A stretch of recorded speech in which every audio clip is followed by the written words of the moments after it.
This episode is sponsored by Apollo, a tool that's helping me to open doors and close deals faster. Wanted to share it with you. Apollo is a complete end-to-end sales platform, letting you email, dial, connect on social, build plays, and schedule meetings. With conversational intelligence transcribing my calls lately and reminding me to act on my next steps to drive deals across the finish line, it's been a lifesaver.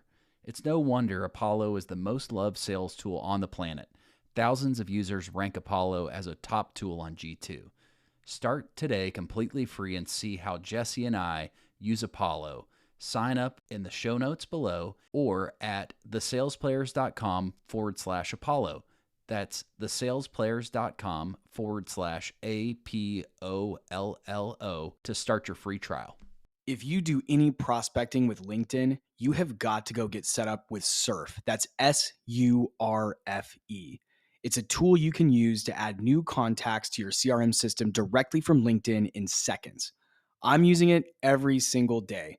I add contacts, follow my deals, keep track of notes, and it ends up saving me a bunch of time on prospecting and outreach, which means I can spend more time moving my deals along. The data is always 100% accurate since I don't have to copy and paste all the fields over from each and every contact that I want to put in my CRM. Instead, Surf does that all automatically with just one click in about 60 seconds. The team over at Surf has put together a very special offer for fans of Sales Players. There's a link down in the show notes, and you can use the promo code JWSURF5. Don't forget the E at the end of Surf. That's JWSURF5 for 5% off your first year. Don't spend another minute doing things manually. Go get set up with Surf. Today we'll be speaking with Derek Osgood. Derek is the founder and CEO of Ignition.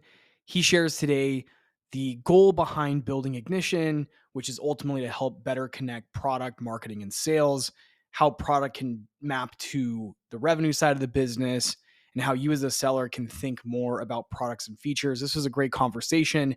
Derek is an amazing entrepreneur, but also has a really great career that he shares more in detail during the episode. We really enjoyed the conversation and learned a bunch from it. So without further ado, here's Derek.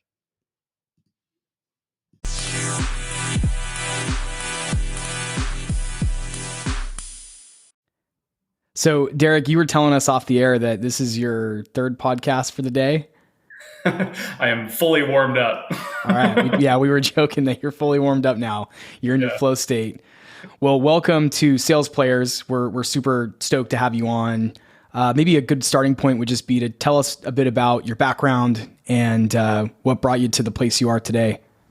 Yeah, thank you guys for having me. I'm pumped to jam on this stuff. Happy to give some quick background on myself. So, I basically actually am coming more at these things from, the product and marketing side of the house. I historically have run product and marketing teams kind of throughout Silicon Valley. So, early on in my career, I was actually at PlayStation as a brand manager, launching big AAA games. So, worked on some fun stuff like God of War and Gran Turismo and a couple other things. And then, since then, I've basically been around venture-backed startups ever since. And I've done a lot of early stage stuff. So I've been in the weeds where I was like even a seller myself and, jumping on deals, closing deals prior to us having salespeople in-house.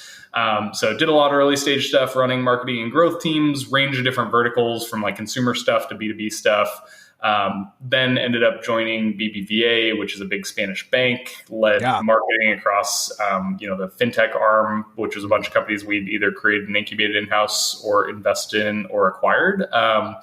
And then ended up joining Rippling, helped them scale up from seed through Series B or so, running product marketing. And so, doing a lot of work, kind of enabling our sales team, building out a lot of our early kind of marketing ops and sequencing around outbounding, and then ended up, most recently leaving there to go start my own thing. And so, I've been full bore in the seller seat as a founder, doing founder-led sales, growing Ignition, and we're basically a platform that helps align product marketing and sales teams around new product launches, new feature launches, so that you can surface more upsell opportunities for the teams, and enable the downstream revenue teams to go and close deals around those. So done a bunch of stuff, and can talk about this stuff from the angle of both the person sitting in the seller seat and as well as the person who's responsible for getting them all the stuff that they need to be able to sell.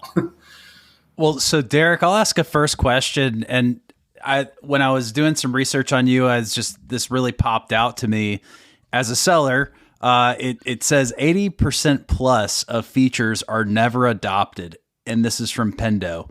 So I would love to hear, a friend of mine, David Bonney, he always talks about don't be a feature preacher in a demo, but would love to learn about how your company is helping to bridge that gap so users are actually using the features and how you're actually solving that.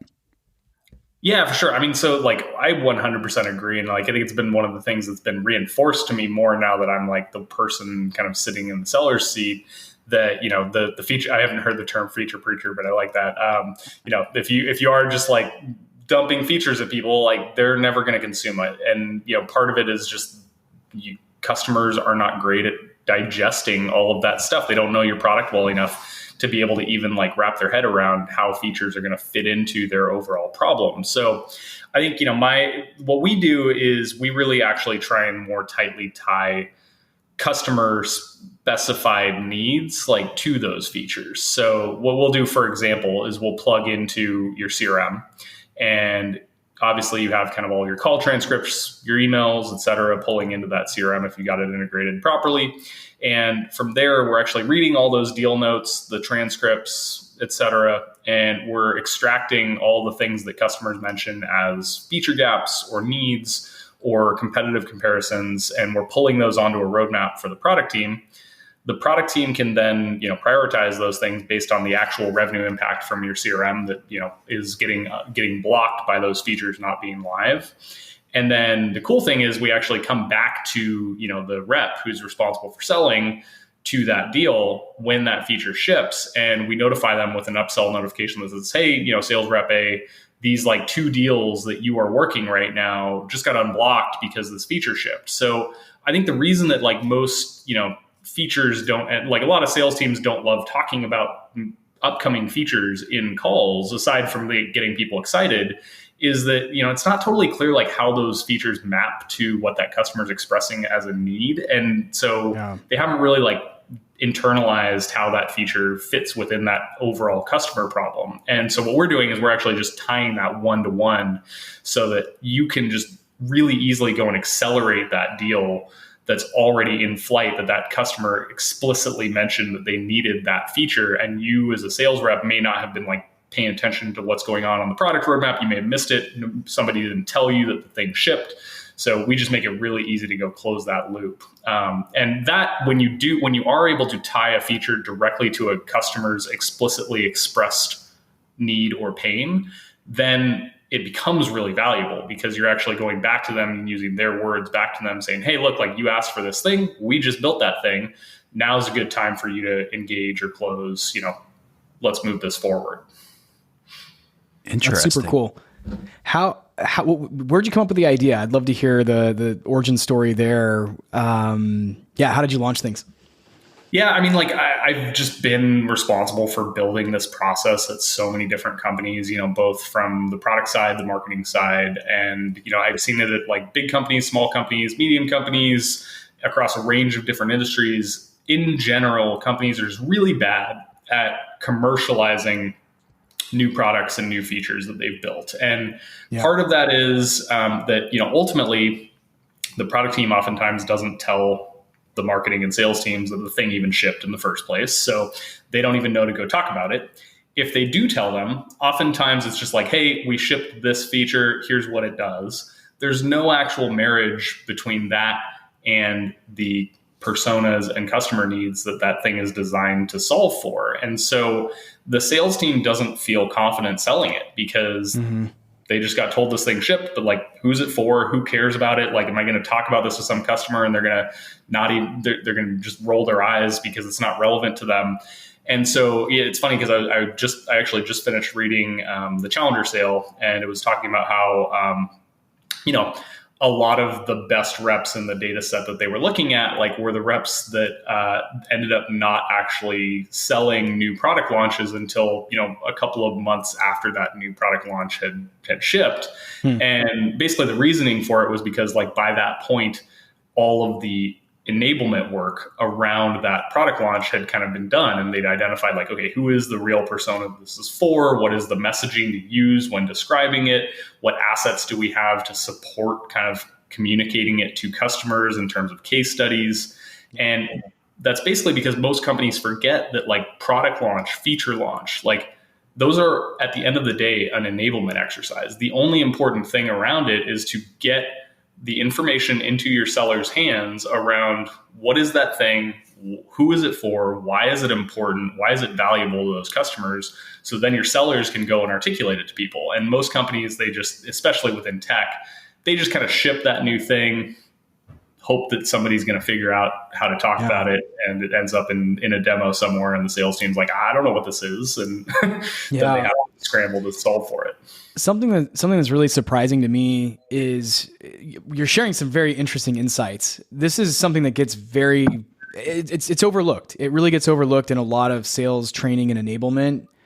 And I think we forget, we a lot of us in sales, we focus so much on like the methodology or the tactical or even the strategic things you can be doing. And there's so much training on how to personalize an email or how to, make the right cold call and things like that. But we do actually, I think, overlook in this business a lot how do we map product features and functions back to pain points, back to, solutions, right, for the customer. And then how do we also use new features as a compelling event to reignite the conversation? So I think that's actually really cool. And it's something that I've done just ad hoc in my career. I'll send an old prospect, like someone that I talked to 6 months ago, a note saying, hey, we just put out this new capability on the platform. Maybe it's a good time to reconnect. So it sounds like this is a way to operationalize that type of interaction with a prospect. Very much so. And it's even like when you think about not just prospects too, it's like, the lowest hanging fruit sales opportunities for you are cross sell or upsell of an existing customer. And so, you have some prospect that you closed 6 months ago, and if they were talking about, a product or a feature that has been in your pipeline for a while, but you closed them, 6 months ago, you probably forgot about them. And the reality is, like, when that thing ships, it's a really easy layup opportunity for you to go back to that prospect that you already have a relationship with, that you've already closed, you've already delivered some value to as a company, and say, hey, look, like, we just shipped this other thing that is pretty relevant to you. Like, should we have a bigger conversation about, expanding this account? And that's something that, like, so many teams overlook. And it's like when we talk about rippling, like, it was a huge part of our growth was our ability to effectively cross-sell and upsell existing customers to all of these other products that we had built. And Derek, how talk to me about, you've worked with a lot of startups. How does the early stage founders and those teams decide on which features to go after and really what to start to build and what to spend time on and what's actually going to add dollars to the bank? Or is it just going to be a waste of time? Yeah, it's a good question. I mean, the cynical answer there is that, like most, early stage companies, they kind of just build what the founders want to build. And oftentimes, there's a lot less science behind that than, we would like to hope. And I think, this is where, like, the very best companies are the ones where, product is commercially minded, and they are actually thinking about, like, okay, what deals are hung up in our pipeline? What are customers asking for on, all of our sales calls? Like, they're doing real win-loss analysis on that stuff. And the big challenge why companies don't do that is usually just poor visibility. It's like the sales team is so busy selling that they don't, really have time to go back to product and push product for new features and, like, stay on top of it in a way that's going to meaningfully drive them to actually build it. And product, like, doesn't have visibility into the conversations that sales is having.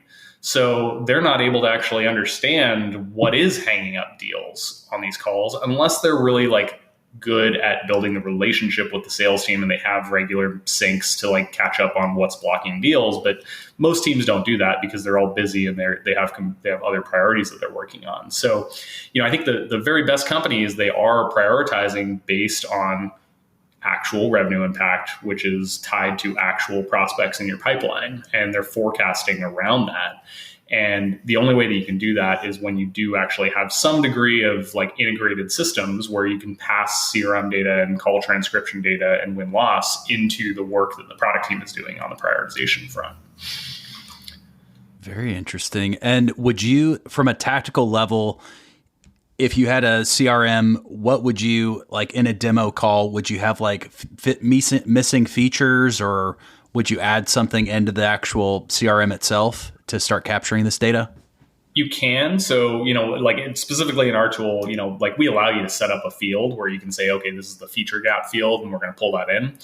That's kind of the clunkier way that like requires reps to input data. The reality though is like what we actually do is we look at the data that's already in your CRM that's integrating or that's syncing continuously. So like if you've got your email set up to sync with your CRM, and if you've got your call transcripts set up to sync with your CRM, we just read that. And then we have some AI that parses it in the background. So you don't actually need to do anything at the like rep level in order to be able to track these feature gaps. That's just pulling out automatically. Cool. All right. Well, so go ahead. Jesse. Yeah, good. So I was just taking a look at the site here. Looks like you guys do like a state of go-to-market report. And I'm curious, this is kind of ad hoc here. I don't know when the last time you read through the report was or what the latest report was, but I'm just kind of curious to share with our listeners who are all, typically go-to-market individual contributors, any insights that your team has found right now, currently in the space. And I think you can also share anything that you're finding as you guys are out growing your company and reaching out to companies to install Ignition. What are some things that you're finding in the marketplace right now that sellers need to be thinking about? Well, I think, it's funny because we use the term go-to-market probably a little differently in the sense that like we, think about it through the lens of like the launch process and, introducing new things to market. Go-to-market obviously has like multiple connotations that it's used in. And so, obviously it's used in many cases to just describe like the sales process. So that report actually is much more focused on the launch process. It's been a minute since I've looked at it. We ran that, kind of in the latter part of last year, but I do know that, like one of the biggest insights that got pulled out of that was that, if you looked at companies' growth trajectories and, the companies that were surveyed, the highest growth companies were also the ones that like most highly indexed on how heavily they invested in their launch process. And like, ultimately that's like a proxy for how heavily they're investing in their their sales enablement processes. Like, cause like I said, launch ultimately is an enablement process. And so it was funny because like, there's a lot of companies, like we were talking about at the beginning of the show, is like a lot of companies just don't think about launching stuff, right? Like they don't want to go make a big splashy launch. They don't want to go through all the effort that's required to like train the sales team every single time something meaningful like ships. And they don't want to build all the collateral to support that and give it and be able to make it easy for reps to hand off to customers. And those are the companies that grow slower. Like it's just outright, like there is tons of empirical data that shows that the companies that invest in this stuff are the ones that grow faster. And like, part of that is like you guys were saying, there's methodologies that are applicable in any given company that you're in, whether you're a product company or a service company or, whatever subsegment of that you can think of. But those methodologies get you a big part of the way. At the end of the day, you still have to be able to articulate how your product maps to the pain points that customers are talking about, because that's how you get them to believe that you can deliver the value that you're promising. Yeah. And so, ultimately you got to be good at communicating from doing that translation from the product team to the sales team and getting that handoff really tight. I just keep always thinking it's like I call myself a recovering entrepreneur turned SaaS sales executive, and I really feel like SaaS is a lot like a restaurant, that there's the front of the house, the back of the house, and the kitchen staff and everything. It's very similar to, if something doesn't get executed, somebody's not going to know that they need to sell, that this is out, it doesn't work. It's just so interesting to me.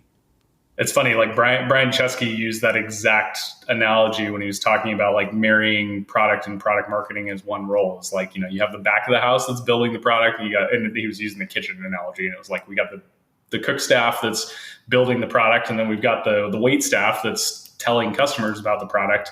And if those two things aren't just really tightly aligned, then something breaks and the customer doesn't get their meal and they end up really pissed off, or they just end up not coming back. And so it's so critical to have these teams, aligned. It's really easy for sellers, because they are so focused on that end customer, to forget that like they also need to talk to their product teams, and like the product team to forget that they also need to talk to their sales teams. And, those two teams need to be really tightly joined. Yeah. Shifting gears a little bit here, you've done some really impressive things in your career. Worked at some unicorn startups. It looks like you're an investor and an advisor in a lot of different, companies. You've also have a really nice mix of big companies. You've got, PlayStation, but also you're a founder of a much smaller company now. Tell us a little bit about how you've navigated your career, how you've networked your way into some of these opportunities. I know a lot of our listeners out there are always thinking about how to manage their career in a way where they get that kind of wide cast experience that you've got, where they get enough time at a big company where they can see things at scale, but also, you want to be part of a small company sometimes too, where you're relied upon and your results really count in a business like that. Not that they don't count at a bigger company, but sometimes it's harder to feel the impact in a larger organization. Maybe give us some advice that you'd have on just managing a career in tech, back and forth between some big companies, some small companies, founding a company. What things have you learned? Yeah, well, I think it's really important for people to remember that like careers aren't a straight line. And I think if you actually try and optimize your career as like this linear progression, you actually do yourself a disservice. And, the big leaps that you make in your career are oftentimes when you like on paper take a bit of a step back. And so a good example of that is when I started my career actually in sales. I was at Philip Morris for a while, selling my soul. And then I ended up, being like, look, I wanted to be in marketing, and like, I really wanted to do brand management. I really wanted to be in a high scoped role where I had a ton of responsibility that like would expose me to a really broad range of things so I could learn a lot really quickly. And so like when I joined PlayStation, I actually like went from, a pretty well-paying kind of sales job, and I opted to backdoor my way in by taking an internship there when I was like already in my career for, I was like, look, I'm going to work there for a summer and I'm going to network my way into the role that I want. And I basically did that and, worked in the internship for a couple of months, and then ended up landing my dream job at the time by just making connections inside the organization to the roles that I wanted.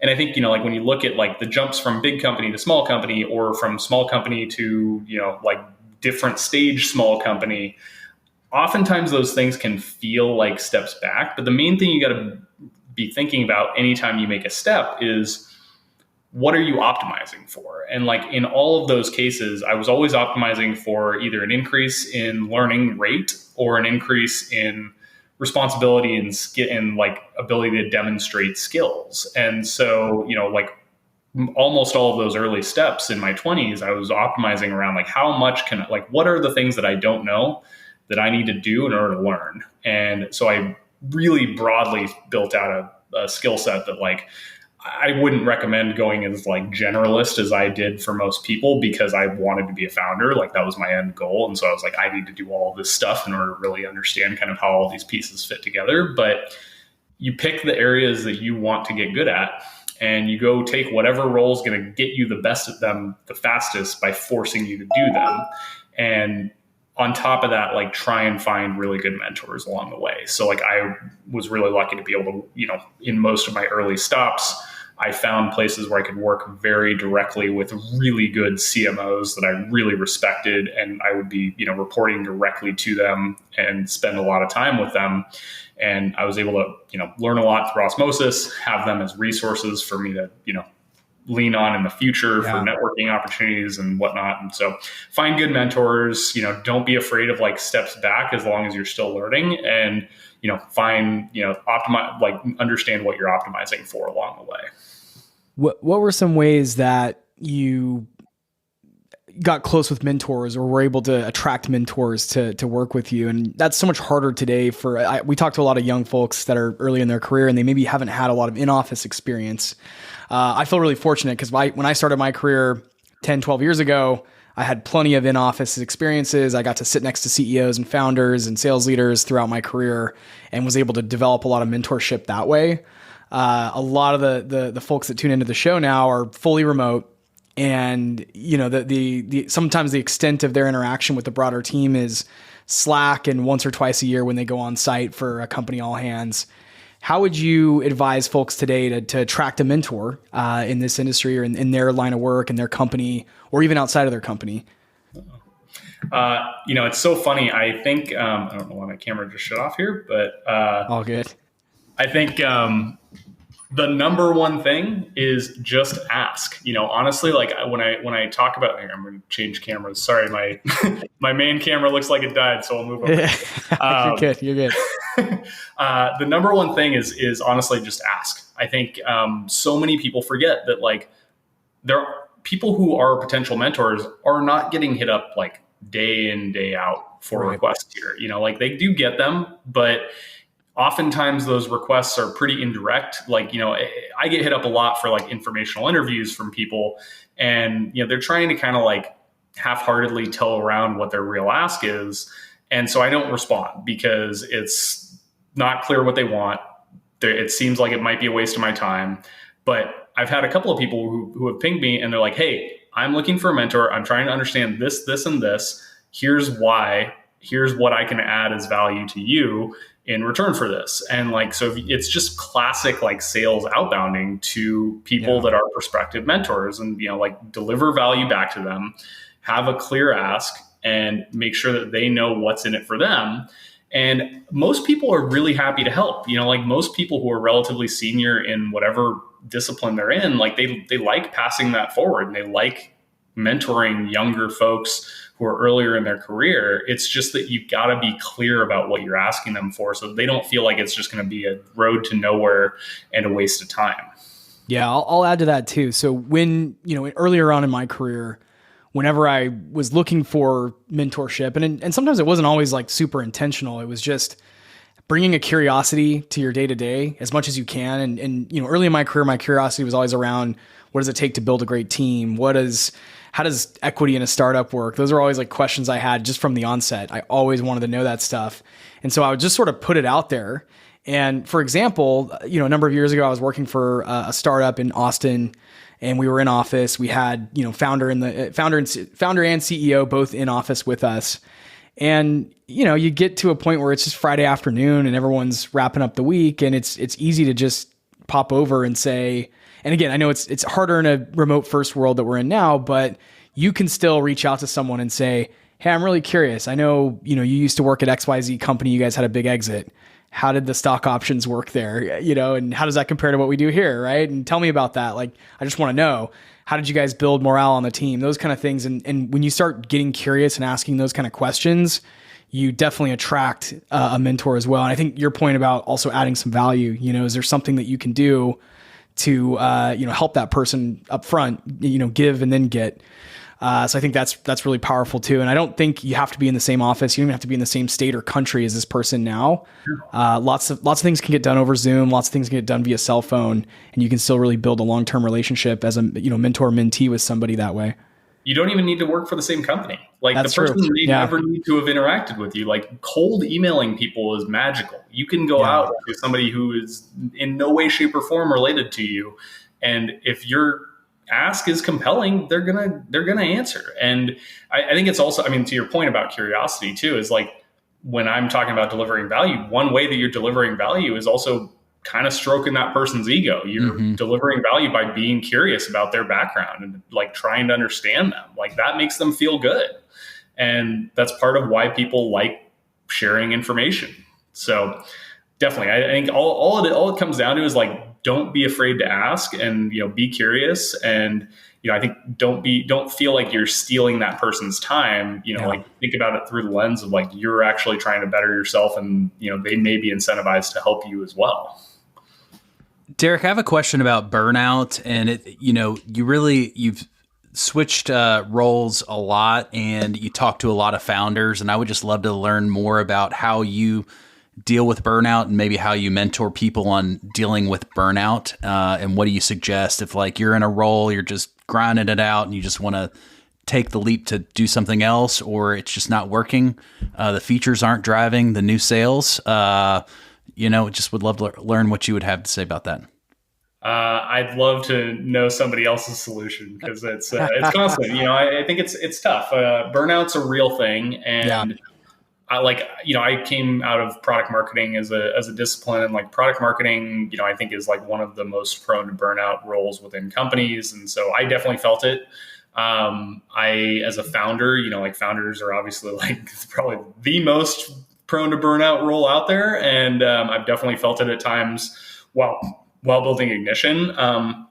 The biggest thing that I try and do to, kind of avoid it and, help kind of solve it when it does pop up is be really conscious about diagnosing it, as it's starting to emerge. Like, don't let it kind of build and fester and get worse. You need to, as soon as you start noticing the early signs of burnout, like start addressing it right away.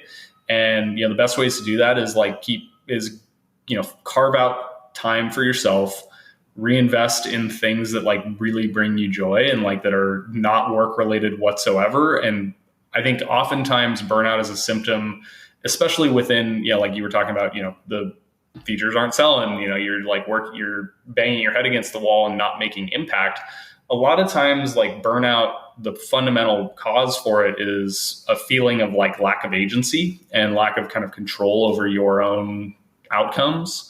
And so, one of the best ways you can solve for that is like find something to do that you have very high agency over. And like, that can be as simple as like, oh, if you like sports, like go play a sport. And like, you feel direct one-to-one correlation between your effort and your like skill level and your outcomes. And that can solve for a lot of the feelings of burnout that you have, day in, day out. So I think it's just about like finding, being conscious about it and like finding time for yourself to go do the things that like don't burn you out and help re-energize you.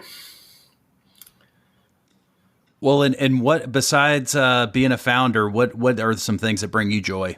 I see a tennis ball in the background. What kind of workouts do you do? That's funny. The tennis ball, I don't actually play tennis. I bought tennis balls aspirationally and they're just sitting in the closet, but haven't really made it out. I was going to pick it up.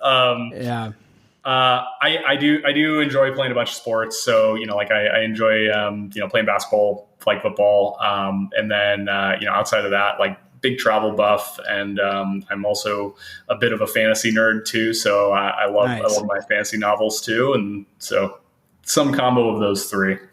Very cool. Well, how can, there's probably some folks out there listening that want to learn more about Ignition and also want to follow you and connect with you online. What's the best way for them to do that? Yeah, so best way to get in touch with me is probably through LinkedIn. If you just look up Derek Osgood on LinkedIn, I think my handle is Derek Osgood 3. And then best way to get in touch with Ignition is go to our website. It's haveignition.com and reach out there and we'd love to chat. Awesome. Any final thoughts you care to share with the sales players out there, especially the ones that are out there on the front lines every day in the current economy, picking up the phone, sending the next email, trying to map features to pain points? Any final words of wisdom? Just keep going. It's it's tough market out there, but it's at the end of the day, it's like still a numbers game, and just keep grinding, and things will turn around if they're rough right now. But all you can do is keep showing up every day and being consistent, and and success will follow. Awesome. Derek, thank you for coming on. It's great having you on. Yeah, likewise, guys. This is a blast. Thanks so much for having me. Cheers. Cheers.